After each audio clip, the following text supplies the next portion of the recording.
So if you're anything like me in 2018, the camera that I use more than anything else is the one that I carry around with me. So recently I've been carrying around the Pixel 3 and the iPhone XS. So the question is, which camera is better for photography? Let's jump right into it. So I recently went out with the Pixel 3 and the iPhone XS and I tried to take identical images, the same light, the same setup, the same color, everything. In all these tests, I let the camera do all the work outside of me tapping what I wanted it to focus on, and I would adjust a little bit exposure if it was completely off. But I didn't want to open up any specific apps that you can get much more into detail in terms of aperture and shutter speed. I wanted to let the camera do most of the work because, to be honest, a lot of us pull out the phone, we press the camera button, and we're ready to take a picture, which doesn't let you by default go to the app you want. So I figured it would be better to do it that way. You can always get even better results when you really know what you're doing and manually focus things and manually adjust aperture, shutter speed, ISO. But for the sake of this test, both phones will be just letting the camera do the work. So here's the exact same photo taken today while I was on set shooting, and one thing that I noticed right away is the fact that obviously they both have what's called portrait mode.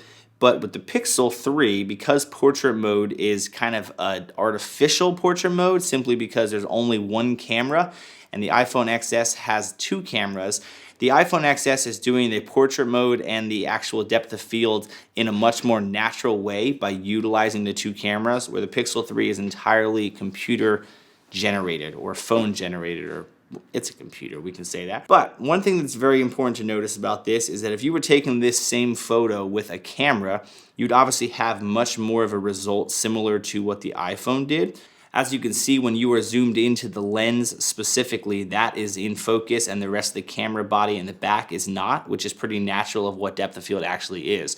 Where on the Pixel, you can see that it kind of masked out the entire camera and just blurred the background, but it's not super realistic. And more importantly, if you zoom in right around the lens, you can see that it didn't really mask it out correctly, which kind of looks weird. So that's one thing to note. Artificial portrait mode, artificial depth of field is gonna kind of do it in a computer science way and not always be correct. Not that this does it perfect either, but you can definitely see how it's a more natural looking depth of field because it's actually utilizing the cameras in that form. Same thing with this next photo as well of the Sony. You can see that it's kind of much more of like a green screen looking effect on the Pixel, where the iPhone's a little bit more natural, but the iPhone also messed it up quite a bit around the microphone, so neither one of them is perfect. So this is portrait mode of a normal person, which obviously is going to be the best way to do it because that's really what it's designed for. You can see both of them did a pretty good job there. I would say that the iPhone definitely looks a little bit more saturated, not in a good way or a bad way. Depth of field looks pretty nice on both of them. I definitely think the Pixel 3 looks like it's a much more sharpened image and not necessarily in a good way. It looks very, if we zoom in specifically to his face, it kind of looks a little overly sharp. Obviously, you can adjust some of those settings if you go to a more custom app. Now, if you go to the photo with the tractors, you can, where the sun was kind of leaking in through the back of the actual tractor, I think the Pixel does a nicer job with this. He kind of has an interesting reflection coming from the actual light leak on the iPhone. I think the dynamic range showcases really nicely on the Pixel in this photo.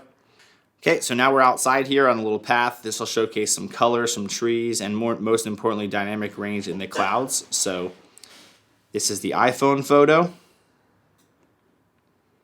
And this is the Pixel 3 photo. Both really nice photos. Both pretty similar.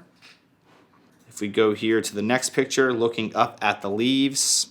If you zoom in a little bit to those leaves, you can see some detail, which one lost detail, which one gains detail. Let's jump to something with some more saturation that you can definitely see. Now looking at them on the phone, it definitely looks more saturated from the Pixel 3 than the iPhone, but I'm not sure how much of that is actually from the Pixel 3's screen versus the actual picture itself.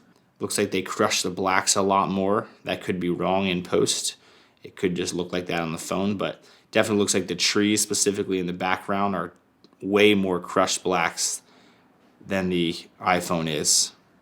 I like the iPhone a lot better in this photo. Let's go to detail here on the leaves. These are zoomed in. These are just up close shots specifically of a leaf, really close. Looks like when you really zoom into the leaf, the Pixel has a little bit more clarity. Let's look at a portrait mode style. Both really nice images. Both of them can be adjusted to portrait mode a lot. So if I go on the iPhone to actually adjust portrait mode, you can see that the default is f4.5, which naturally when you do portraits, you do much more shallow for that. So if you see, as I move this slider all the way over to 1.4, the image definitely gets much more shallow. You can see that it definitely gets a lot more shallow also on my zipper, which isn't necessarily a desired look. Definitely nicer background. It looks really good around the face. So now on the Pixel 3, if I go into depth mode and I put it to the full depth and I tap on my face, you'll see that it obviously makes the background significantly more shallow.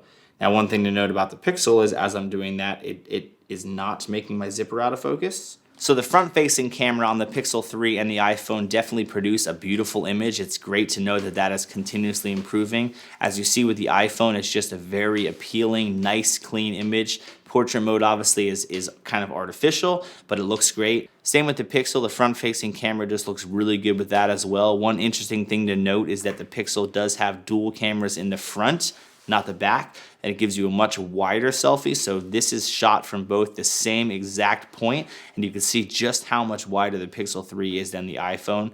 I will say that's not incredibly useful if for something like Instagram stories, because you can't actually switch to that camera for Instagram stories. So that was kind of my initial thought of me actually doing Instagram stories from a wider perspective would be great, but you can't really do it unless you record the video and then upload it to Instagram. So just keep that in mind. So here's a couple more photos side by side. See what you think.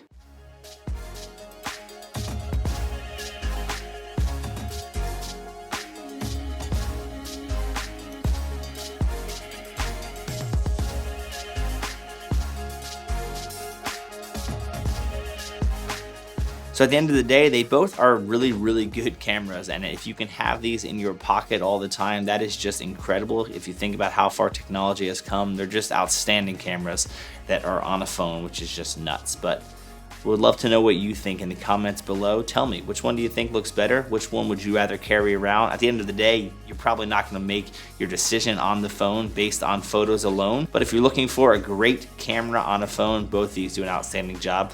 Tell me in the comments below which one you like better, but that's gonna do it. Simple, straight to the point. That's the kind of videos we love when we come across on YouTube, right? So make sure you smash that like button. That's totally not my style, but you can do it if that's your style. Thanks for watching. I'll see you guys soon.